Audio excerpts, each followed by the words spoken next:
Hello students, next हम discuss करेंगे find a point on the curve given condition है at which tangent is parallel to X axis. ठीक है, अब सबसे पहले आपको पॉइंट बनाना है, तो पॉइंट अपन को पता नहीं है तो मान लेते हैं late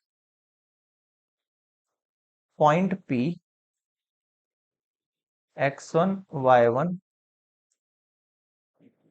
lie on curve y equals to x square minus 2x+3, इस पर लाई करता है ये। ओके, अब यहां पर इसका डिफरेंशिएट करो ना। सो गिवन इक्वेशन क्या बन जाएगी देखना, y1 इक्वल्स टू x1 का होल स्क्वायर माइनस 2x1+3। ठीक है, गिवन इक्वेशन क्या है, given equation of curve y equals to x square minus 2x+3 है ना।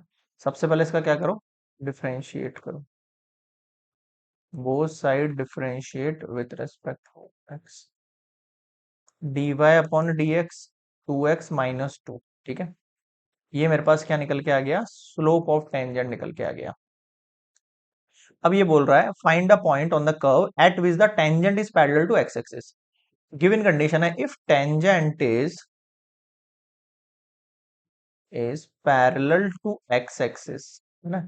स्लोप ऑफ जो नॉर्मल रहता है ना, वो अगर पैरेलल रहता है हमारे पास वाई एक्सिस के, तो भी वो जो है स्लोप जीरो होता है, और tangent is parallel to X axis है। सो इट्स जो उसका स्लोप होगा वो कितना होगा, जीरो होगा। कितना होगा, जीरो होगा। सो सबसे पहले तो dy upon dx at point, है ना, ये जो आपके पास स्लोप दे रखा है, slope of tangent at point, मैं लिख देता हूं यहां पर। ये देखो, ये जो आपका slope of tangent at x1 y1 पर जो मेरा स्लोप रहेगा